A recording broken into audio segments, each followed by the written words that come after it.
আসসালামু আলাইকুম ওয়া রাহমাতুল্লাহ। Welcome back to engineering mechanics. আমরা পড়তেছিলাম হচ্ছে স্ট্যাটিক্স এর রিজিড বডির ইকুইভ্যালেন্ট ফোর্স সাপোর্ট সিস্টেম নিয়ে। তো আজকে আমাদের টপিক হচ্ছে মোমেন্ট। আমরা মোমেন্ট সম্পর্কে বোঝার চেষ্টা করব। তো বোঝার জন্য আমরা একটা বস্তু চিন্তা করি যে একটা অবজেক্টের মধ্যে আমার সেন্ট্রয়েডের বরাবর সেন্ট্রয়েড থেকে একটা এফ পরিমাণ আমরা ফোর্স এখানে অ্যাপ্লাই করছি। তো আমরা জানি কোনো কিছু যদি সেন্ট্রয়েড বরাবর আমরা ফোর্স অ্যাপ্লাই করি সেটা কি হবে, এটা কিন্তু সামনের দিকে এগিয়ে যাওয়ার চেষ্টা করবে। তার মানে হচ্ছে ব্যাপারটা এটা এদিকে সামনে আগাবে একটা সার্টেন ভেলোসিটিতে, অথবা আগানোর চেষ্টা করবে অন্তত। তো এরপর যদি আমরা এই ফোর্সটাকে সেন্ট্রয়েড বরাবর অ্যাপ্লাই না করে জাস্ট সেন্ট্রয়েড থেকে একটু আমরা এক্সেন্ট্রিক করে দেই, একটা দূরে অ্যাপ্লাই করি, তাহলে কি হবে?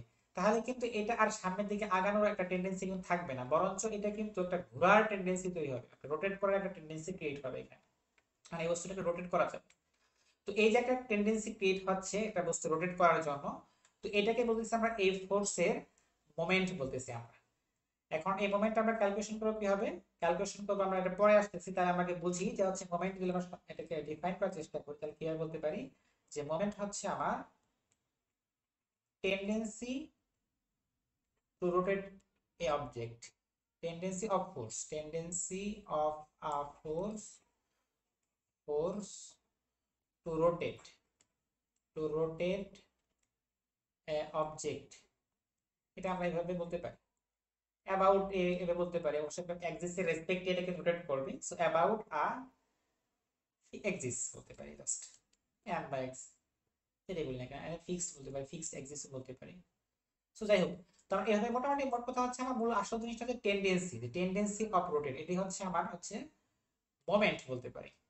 সো এটাকে আমরা একটু ভালো করে বোঝার জন্য আমরা একটা এই থ্রি জিনিস চিন্তা করি, একটা থ্রি বস্তু। তো এটা থ্রি বস্তু, এটা এই জায়গাটা হচ্ছে আমরা যেখানে দেখতেছি, এই জায়গাটা হচ্ছে আমার ধরি হচ্ছে আমার সেন্ট্রয়েড। তো সেন্ট্রয়েড থেকে আমরা আর ডিসটেন্স দূরে একটা আমরা এফ ফোর্স অ্যাপ্লাই করছি, এখানে দেখা যাচ্ছে খুব স্পষ্ট ভাবে। তো এই যে আমরা যদি সেন্ট্রয়েড থেকে দূরে ফোর্স অ্যাপ্লাই করছি, তার মানে কি এটা একটা রোটেট করার একটা টেন্ডেন্সি ক্রিয়েট হবে। সেন্ট্রয়েড বরাবর হলে এটা কিন্তু একটা লিনিয়ার মোশনে থাকতো একটা, ঠিক আছে, ট্রান্সলেশন একটা মোশনে থাকতো। বাট এখানে যেহেতু আমরা দূরে অ্যাপ্লাই করছি, এটা কিন্তু রোটেট করার একটা টেন্ডেন্সি হবে। তো এই যে টেন্ডেন্সি, এটা আমরা এই টেন্ডেন্সিটা মেজার করবো কি হবে, এই মেজারটাই হচ্ছে আমার মোমেন্ট।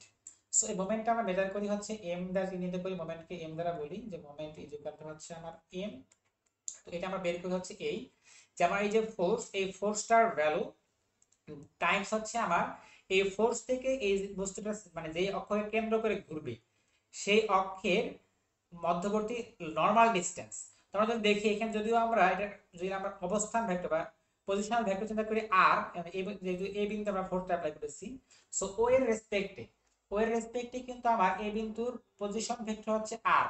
বাট এদের কিন্তু ও বিন্দু থেকে আমার এই যে এফ ফোর্সটার যে আমার ফোর্সের যে লাইন অফ অ্যাকশন, এটা থেকে এটা কিন্তু নরমাল ডিসটেন্স ডি। সো আমি এই ফোর্স এই মোমেন্টকে মানে মেজার করতে পারি এভাবে যে এফ টাইমস হচ্ছে ডি, মানে ফোর্স টাইম হচ্ছে মোমেন্ট আর্ম, বলে এটাকে বলা হচ্ছে মোমেন্ট আর্ম। এই ডিসটেন্সটাকে বলা হচ্ছে আমাদের মোমেন্ট আর্ম। আর এটা তো আমরা বুঝতেছি ফোর্সটা। সো এটা যদি আমরা একটু খেয়াল করি, এটা যদি আমরা আর এর মাধ্যমে প্রকাশ করতে চাই, মানে অবস্থান ভেক্টরের মাধ্যমে যদি প্রকাশ করতে চাই, তাহলে এটা কেমন হবে ব্যাপারটা? তাহলে মোমেন্টকে আমরা কিন্তু অবশ্যই, এটাকে যদি আমরা দেখি যে এফ টি কে কিন্তু লেখা যায় এইভাবে যে এফ, এটা কিন্তু অবশ্যই আর সাইন থিটা। থিটাটা কোনটা? এই যে এফ এবং আর এর মধ্যবর্তী যে আমার অ্যাঙ্গেলটা, এটা থিটা স্পষ্ট দেখা যাচ্ছে এখানে।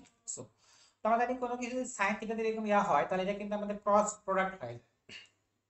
সো এটাকে কি হচ্ছে আমাদের প্রোডাক্ট হচ্ছে আর ক্রস কিন্তু আমার এফ। সো ক্রস প্রোডাক্ট এটা কিন্তু আমরা ইকুয়াল লিখতে পারতেছি এখান থেকে আসলে, কারণ এখানে এটা তো একটা স্কেলার কোয়ান্টিটি, বাট এটা একটি ভেক্টর গুণনের পরে ভেক্টর কোয়ান্টিটি পেয়ে গেছে। সো এটাকে আমরা বলতেছি যে এম, এটাও একটা তাহলে আমার ভেক্টর কোয়ান্টিটি। তার মানে হচ্ছে মোমেন্ট একটা আমার ভেক্টর কোয়ান্টিটি, যেটা হচ্ছে আর পজিশন ভেক্টর এবং হচ্ছে ফোর্সের ভেক্টর প্রোডাক্ট বা ক্রস প্রোডাক্ট, ঠিক আছে। তো আমরা জানি হচ্ছে দুইটা ভেক্টরকে যদি আমরা ক্রস প্রোডাক্ট করি, তাহলে সেটা ডিরেকশন কোন দিকে হয়? ডিরেকশন কিন্তু হয় হচ্ছে এই দুইটা ভেক্টরেরই লম্ব বরাবর। মানে এই দুইটা ভেক্টর যেই তলে আছে, যে সারফেসে আছে, সেই সারফেসেরই কিন্তু নরমাল বরাবর হচ্ছে আমার, তাহলে এই এমটা পাবো। এগুলো আমাদের ভেক্টরের যে কনসেপ্ট সেখান থেকে কিন্তু। তো যদি আমরা দেখার চেষ্টা করি, তাহলে এই যে আমরা এখানে দেখতে পাবো, যে আমরা এই লেখাটা একটু মিশাই দিই, তাহলে একটু হয়তো বুঝতে সুবিধা হবে আমাদের জন্য। এই লেখাটা একটু মিশিয়ে দিই। তাহলে এই যে হচ্ছে দিকটা, তো আমরা দিকটা কিভাবে বের করি? আমরা যে আমরা ভেক্টরে যেভাবে দিক বের করি ঠিক সেভাবে এটা বের করবো। যে আমরা কি আর থেকে যদি এফ এর দিকে যদি ঘুরাই কোনো কিছুকে, তাহলে যে ডান হস্তের যে আমার দিকটা থাকে সেই দিক বরাবর হচ্ছে আমার এম এর দিক। সো আমরা জানি হচ্ছে ফোর্স এটা কিন্তু একটা হচ্ছে স্লাইডিং ভেক্টর ফোর্স। তাহলে একটা রিজিড বডির আমি চাইলে যেহেতু এই পয়েন্টটা আছে, এটা কিন্তু চাইলে কিন্তু আমরা এই অক্ষ বরাবর যে কোনো পয়েন্টে কিন্তু আমরা এটাকে ট্রান্সফার করতে পারি, ট্রান্সলেট করতে পারি। তো এই সেম ভাবে আমার কিন্তু এই যে মোমেন্ট, এটাও একটা কিন্তু আমার স্লাইডিং ভেক্টর। স্লাইডিং ভেক্টর একটা কথা আমরা মনে রাখি, sliding vector, sliding vector. Sliding vector মানে যে ভেক্টরকে আমরা তার লাইন অফ অ্যাকশন বরাবর, লাইন অফ অ্যাকশন বরাবর যেখানে ইচ্ছা সেখানে নিতে পারি, ঠিক আছে।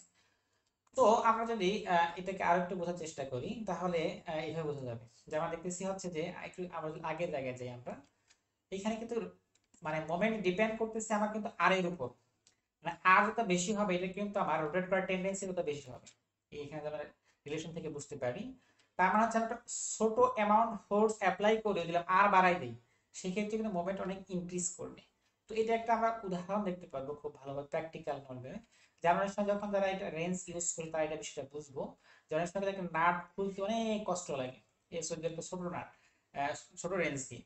সো এটাই যদি আমরা দেখতেছি একটা বিশাল বড় নাট, কিন্তু এখানে কিন্তু প্রচুর মানে আসলে মানে টর্ক দরকার। আমাদের এখানে মোমেন্ট আর্মকে বৃদ্ধি করে আমাদেরকে মানুষের কিন্তু সক্ষমতা এখানেও যায়, এখানে কিন্তু তাই। মানে এখানে এখানে ফোর্স আমরা ধরতে পারি মোটামুটি কনস্ট্যান্ট, বাট আর কে আমরা কিন্তু ইনক্রিজ করে, এই মোমেন্ট আর্মকে ইনক্রিজ করে, মোমেন্ট আর্মের লেন্থ ইনক্রিজ করে কিন্তু আমরা এখানে মোমেন্ট অনেক বৃদ্ধি করে ফেলছি, মানে টর্কটাকে অনেক বৃদ্ধি করে এই যে রেল লাইনের এই বড় বড় নাটগুলোকে কিন্তু আমরা টাইট করতে পারতেছি জাস্ট ফর এই যে কনসেপ্ট থেকে। খুব মজার না ব্যাপারটা? তো এরপর যদি আমরা দেখি যেটার দিকটা আমরা দেখলাম যে হচ্ছে আমরা ওই ভেক্টরে যেভাবে আমরা দিক নির্ণয় করি ঠিক সেভাবে দিকটা হবে, যে আমার ডান হস্তে যদি আমরা ঘুরাই তাহলে সেক্ষেত্রে যে দিকটা হবে সেটাই হচ্ছে আমার দিক। সো তো এই ক্ষেত্রে যদি আমরা দেখি যে আমরা এই একটা হচ্ছে আমার অ্যান্টি ক্লকওয়াইজ, একটা হচ্ছে কি ক্লকওয়াইজ। তো এটাকে আমরা অ্যান্টি ক্লকওয়াইজ নিয়ে হচ্ছে পজিটিভ, ক্লকওয়াইজকে ধরে নেগেটিভ, বরাবরের মতোই।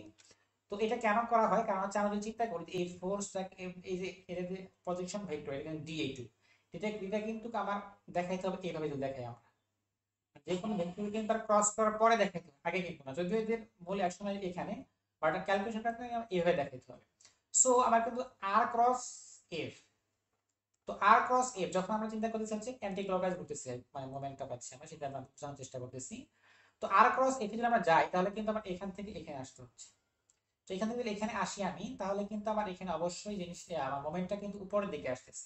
সো আমরা যে কোনো উপরের দিকে যে কোনো কিছু আমরা কিন্তু পজিটিভ চিন্তা করি, নিচের দিকে যে কোনো কিছু নেগেটিভ চিন্তা করি, সেই উল্টা জিনিসটা কিন্তু এখানে ঘটতেছে। এখানে আমরা চিন্তা করি যে আমার ডিটা বা আর যদি চিন্তা করি ডি আর আর এখানে কি, সো এখানে ডি বা আর যদি বলি না কেন, এখানে আমরা ডি বলি যেহেতু ডি আছে। সো এখানে চিন্তা করি আমরা ডি থেকে যদি আর এ আসি, এফ এ আসি, আমার ডি ক্রস এফ হচ্ছে মোমেন্ট এম।